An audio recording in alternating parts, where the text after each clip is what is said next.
Hola, bienvenidos de nuevo al curso de creación de videojuegos con Unity. Habíamos terminado de configurar un objeto de terreno, este objeto de terreno en cuestión, un terreno muy sencillo, y en este tema vamos a terminar de ver la configuración de render que va a afectar básicamente a la parte de cielo que nos falta por configurar, porque ahora mismo tenemos un color gris, sin más.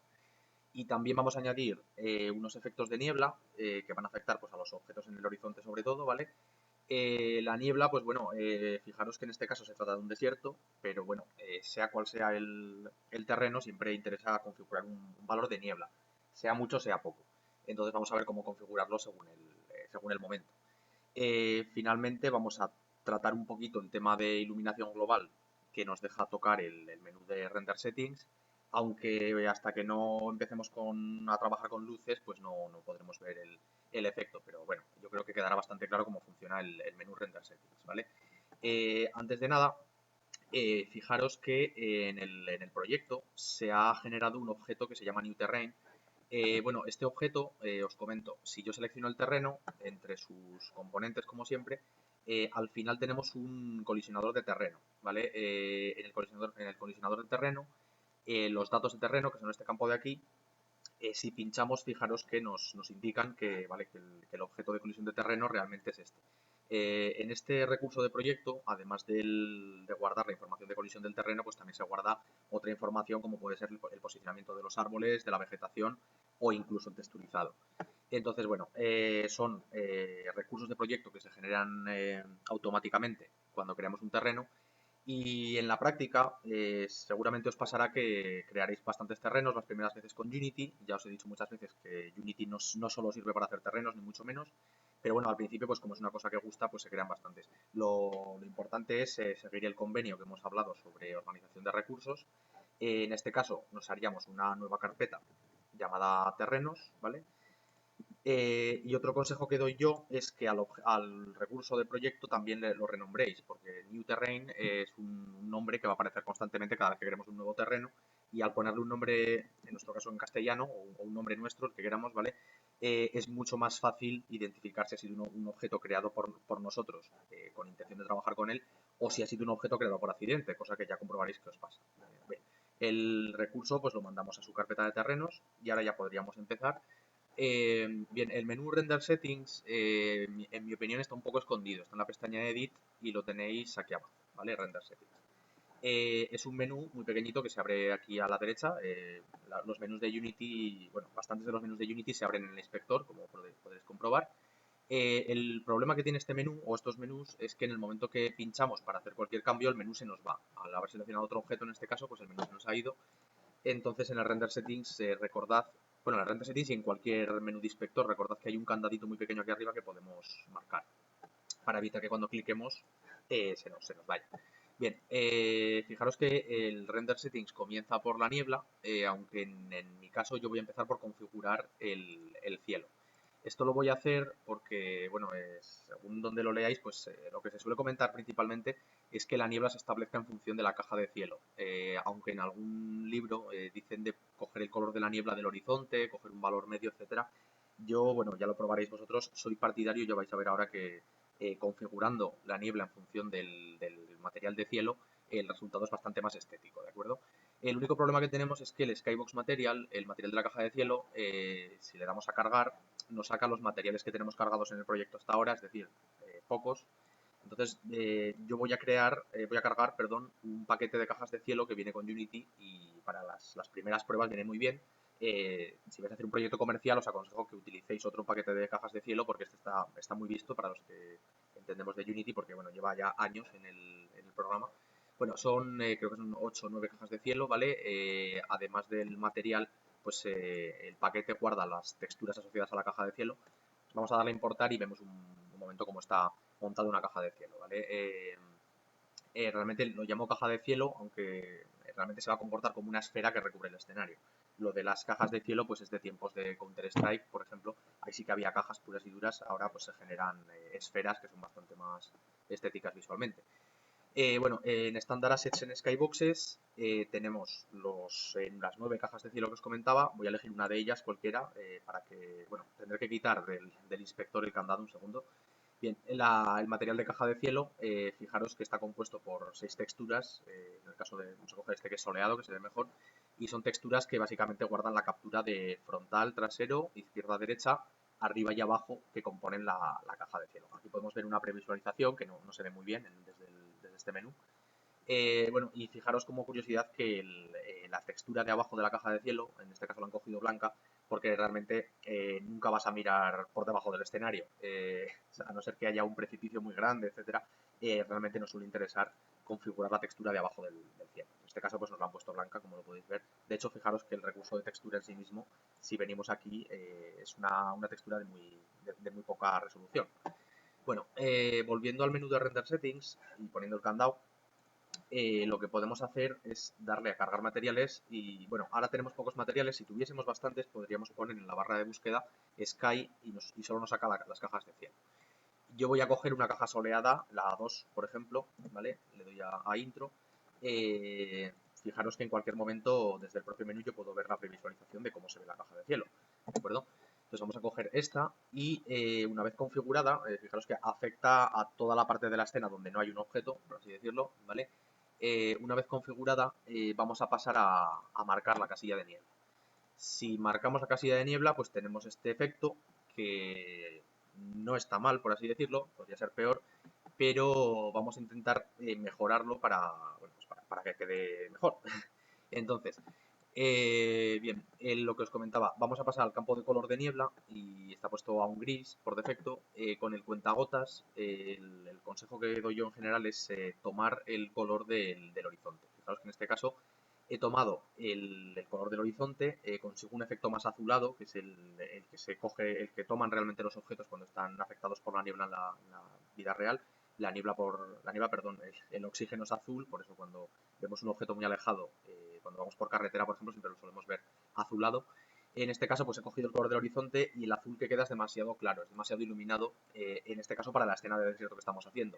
Si esto sucediese, por ejemplo, en una selva, o pues, podría valer, en mi caso, yo voy a tomar un azul de un poquito más arriba, para ver si el efecto lo conseguimos mejorar. Perdón, estaba tocando la luz ambiental, que ahora hablaremos de ella. De hecho, voy a pulsar control Z para revertir los cambios porque... vale.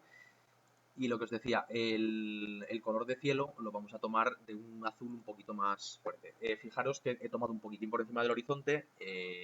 El resultado es que las montañas se ven azules y es lo que os decía en la vida real, cuando vemos un objeto muy alejado, una montaña, el tinte que suele tomar es azul por el color del oxígeno, aunque no haya niebla en la escena. ¿De acuerdo? Bueno, hasta aquí tendríamos ya puesta la niebla. Básicamente los puntos más alejados de renderizados van a ser más teñidos por el color de niebla que yo he establecido, pero vamos a ver cómo configurar la densidad de la niebla. Aquí os voy a dar una solución bastante sencilla, es una solución que llevo ya años utilizando porque en otros motores anteriores pues no tenía tantas opciones como Unity. Entonces, en Fog Mode, en el modo de niebla, fijaros que si desplegáis tenéis dos modos exponenciales y un modo lineal. La idea de los modos exponenciales, aunque uno está calculado un poco distinto, es que a medida que aumenta la distancia de renderizado, la cantidad de niebla crece exponencialmente, de manera que poco a poco empieza a verse algo de niebla, a medida que avanzas va viéndose más y llega un momento que enseguida satura totalmente. Y realmente así es como se comporta la niebla realmente. A cada paso a cada metro más lejos que miras, tienes la niebla que ya había, más un poco más, y el crecimiento que se produce es exponencial.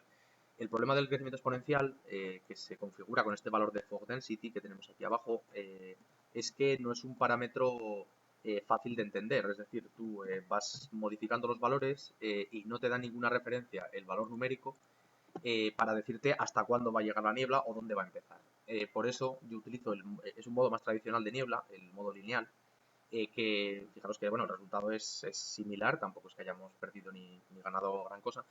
La diferencia es que el valor lineal se basa en que hay una distancia inicial de renderizado a partir de la cual aparece niebla y una distancia final en la cual la niebla produce una saturación completa y ya dejamos de ver la textura del objeto para pasar a ver únicamente el color de la niebla. Eh, Fijaros que está puesto a 0,300, es decir, a 0 ya empieza a haber niebla. Siendo un desierto, que podemos hacer que la distancia de visión sea más alta, podemos hacer que la niebla, por ejemplo, empiece en 200 metros. Fijaros que con 200, 300, aquí empezamos a ver el corte donde empieza la niebla y aquí enseguida vemos la saturación total. Yo voy a poner un 200-800, a ver si, tened en cuenta que mi escena es muy pequeña, a ver si 800 no es mucho, si 200 parece que es bastante, vale, vamos a probar un 200-600. Fijaos que cuando invierto los parámetros, hago que sea uno más grande que otro y no al revés, se producen fenómenos extraños, ¿vale? De que aparece niebla delante, es normal, ¿vale? Voy a quedarme con un 200-500 para que se vea un poquito el tinte de niebla por encima de las montañas, ¿vale? Lógicamente, si yo vengo a la escena y me alejo, pues la saturación de niebla afecta. ¿Por qué nos interesa que el modo de niebla sea lineal? Pues a ver, tiene mucho que ver con lo que hemos hablado antes sobre las distancias de renderizado de ciertos objetos de terreno. Eh, con el modo de niebla exponencial, el problema es que no podemos ajustar la aparición de efectos como el del césped o de, o de la distancia de renderizado de árboles, porque no sabemos hasta dónde va a llegar la niebla, en qué momento va a saturar totalmente. En cambio, con la niebla lineal, aunque es cuestión de jugar mucho con una escena, no con esta escena tan simple, sino con una escena que quede bien clara cuáles son las distancias y qué objetos hay. Podrías configurar el final de la niebla de forma que o bien se quede donde dejan de verse los árboles, o bien incluso en el corte este que tenemos del césped, que quedaba tan, bueno, quedaba mal, ya os dije que es normal, incluso en juegos comerciales, pero bien, gracias a este tipo de niebla sí que podemos configurar y apañar un poquito mejor el renderizado para ajustarlo en función de nuestro terreno. Eh, Hasta ahí la niebla, ¿de acuerdo? Es así de sencillo de configurar. Lógicamente, pues todos estos valores estarán accesibles más adelante mediante programación, mediante scripting, y pues es bastante sencillo programar, por ejemplo, un fenómeno de tormenta o un anochecer que va haciendo que la niebla pues se sature un poco más, incluso que se vaya volviendo negra, ¿de acuerdo? Bueno, vamos a pasar a los últimos valores, que son valores que afectan a la iluminación. Entonces os voy a hacer un pequeño resumen, porque hasta que no trabajéis con los diferentes tipos de luces no vamos a poder ver cómo funciona.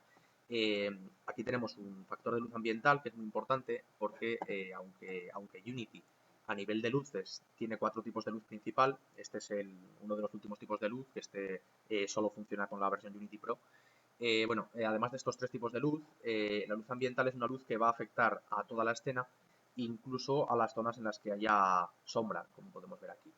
Pensad que tenemos un edificio enorme, nos ponemos detrás, tal como está la luz, nos afecta la sombra totalmente, entonces nos interesa ver algo.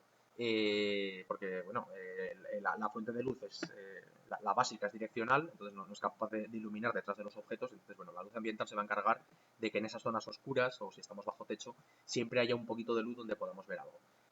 Fijaros que por defecto es normal que la luz ambiental esté muy baja, en este caso está en valor de 50. Si quisiéramos bajar la luz, que es lo más habitual cuando queremos una escena muy oscura en la que no queremos ver absolutamente nada, pues sí que podemos hacer que la luz ambiental sea más baja. Fijaros cómo afecta a toda la escena, incluso ha oscurecido las sombras, ¿vale?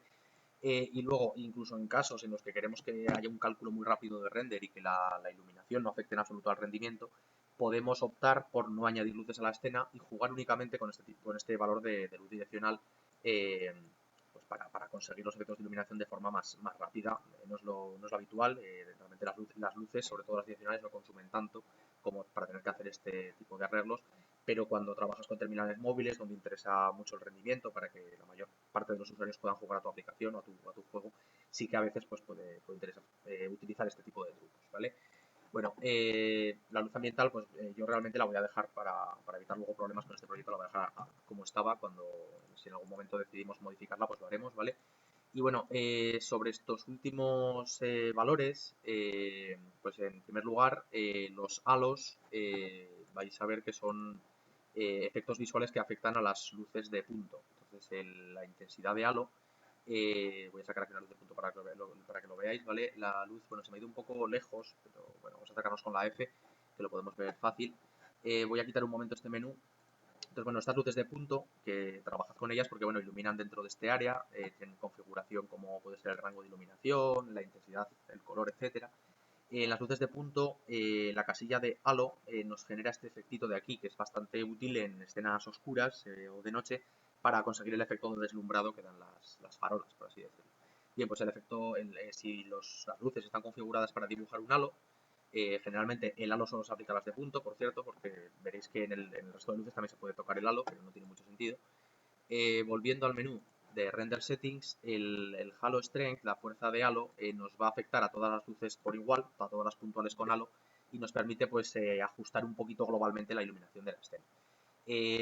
Otro valor más que tiene que ver con los halos y con las luces puntuales es la textura de halo, que bueno, nos va a permitir cambiar este degradado radial que tenemos de blanco a transparente por otro tipo de textura de halo, que eso, bueno, a la imaginación de cada uno y a lo que controle de Photoshop o de GIMP cada uno, pues puedes hacer un efecto de halo que tenga otra silueta, o incluso que sea todavía más sencillo y lo utilices para juegos basados en toon shading, es decir, en modelado basado en dibujos animados.